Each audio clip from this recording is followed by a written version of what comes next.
this is a challenge for us all, is keeping that daily practice. And it's really important that we do keep it as a daily practice, because as soon as it starts to fall off, right, we kind of tell ourselves, oh, well, next week I'll start again, next week I'll start again.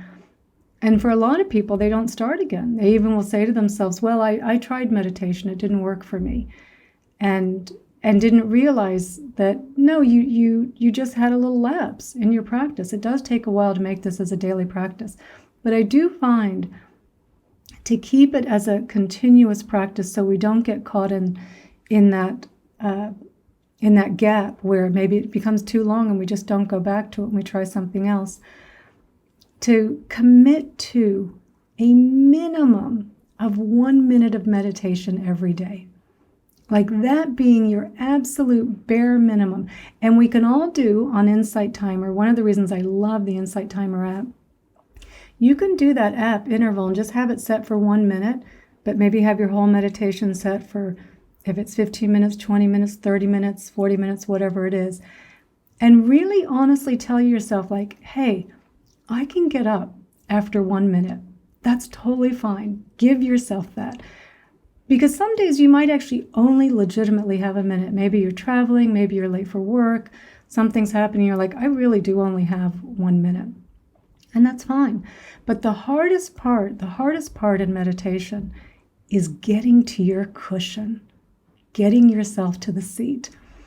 And sometimes if it's this, oh, I've got to meditate for 20 minutes or an hour or whatever it is, our brain is not wired for us to motivate us to go and do that. I mean, we'll tell ourselves, I'll go do the dishes, I'll do the laundry, I'll clean up, I'll do a work project, and feel much better about ourselves for having done that, because we're activating our short-term motivation reward pathway. So we've got to overcome that by telling ourselves, look, I just am going to do 1 minute. And then our brain is like, okay, all right, you can go do it for 1 minute. And most times, if you legitimately have the time, once you've sat for 1 minute, again, the hardest part is just getting to the seat. If you've sat for 1 minute, you are most likely to sit for maybe 5, 10, 20 minutes, maybe the whole duration. The hardest part is getting there. But again, if you only did that 1 minute of meditation, great, right? 1 minute is better than nothing. And you have the consistency. So the next day, it's not like, oh, I didn't meditate yesterday, so I won't meditate again today because I'll start next week when I have this, when I'm not as stressed, when I have this project over or something, right? When I'm not as busy. So it keeps the continuity of our practice together, which is really important. And yeah, Felipe, the motivation is really tricky. Our brain does not see meditation as anything that we need for survival, right? And it's all about survival. It doesn't care if we're happy or not. Everything our brain does is to get us to survive. And while it is interesting that I think meditation is helping us survive these days because of the amount of stress and anxiety and depression and loneliness that we are experiencing and disconnection that we are experiencing in our world, it is in fact necessary for our survival. But our brain doesn't see it that way.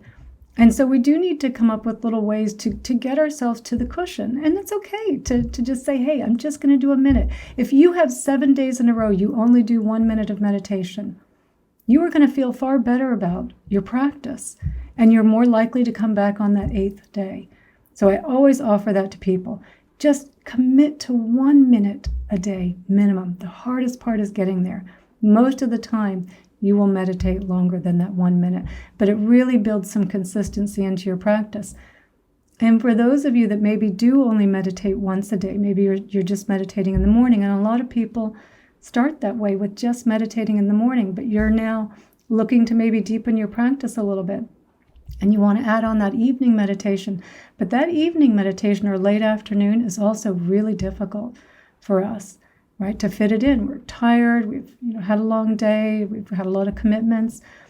So just tell yourself, just 1 minute.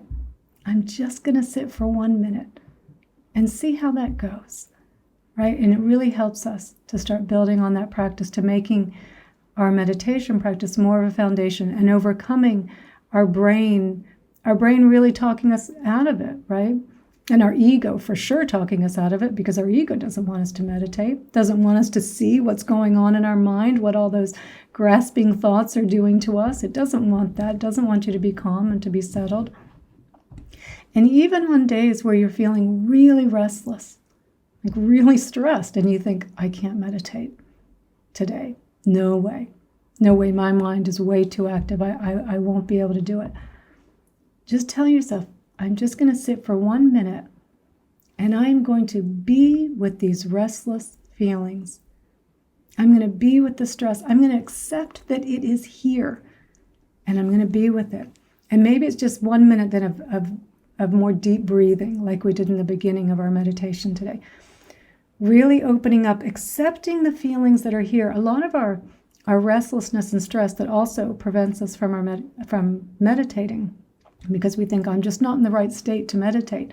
You're absolutely in the state that you should be in to be meditating. That is what you should be doing more than anything, is meditating. So coming to our practice and saying, I'm going to accept how I'm feeling right now, right? This is what we're trying to do, is accept what's going on, not push back on it, not resist the restlessness or the stress or the feeling of maybe your energy's a little bit low, or you're feeling a little bit down, you've had some bad news.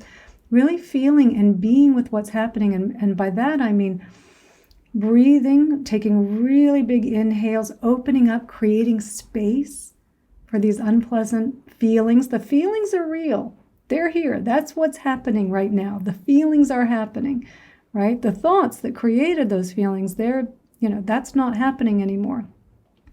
But by being with the feelings, opening up, and even saying to them, like, it's okay that you're here, welcoming them, allowing them to be here, right? So we take that second layer of tension that we add on top of whatever the tension is, that I shouldn't be feeling this tension, and we allow it to be, right? So we inhale, create space, open up to it. It's unpleasant. Absolutely. I don't deny it's probably unpleasant energy. But it's just unpleasant. It's a little bit uncomfortable, right? The story is what makes it, I can't sit, I'm too restless, there's too much going on, right? But when you come and you feel your body, you feel what's there, and you allow it to be there, it does dial it back a little bit. And you're like, yeah, it's unpleasant, right? It's still here, right? Still the residual unpleasant feeling is here. But it's tolerable. I can be with this. I can accept this. This is okay. And you just keep breathing into it and being with it. And that's how you then get on the other side eventually of those feelings. Not by looking for something to do. I've got to distract myself. I'm too restless. I've got to do, I'll give you, if you want to go to the gym before you meditate. That's good to kind of get some of those stress hormones out of your system if that's what's going on. But I would actually, in fact, I would take that back. Still meditate for 1 minute before you go to the gym, because while going to the gym and getting that stress out of our system is good, it does nothing to help us be with our unpleasant feelings and emotions. And that's what we're trying to do, is to be with what's happening, not with the thoughts. The thoughts are a story, an exaggerated, and at best exaggerated story, at worst an outright lie. Right? So to be with what's happening so we don't fear it, right? So we're able to be with it. One of the questions that comes up really often with meditators is, I've been meditating for a while and everything seems to be going well until it doesn't. And then I feel like I'm shocked, like we're kind of shocked that we're feeling and that we're experiencing something unpleasant, that we did get a little stressed, that we did get a little bit angry, we got a little bit emotional over something, that we had a moment, right? And this is, our expectations are not very realistic in this respect. You're still going to feel things.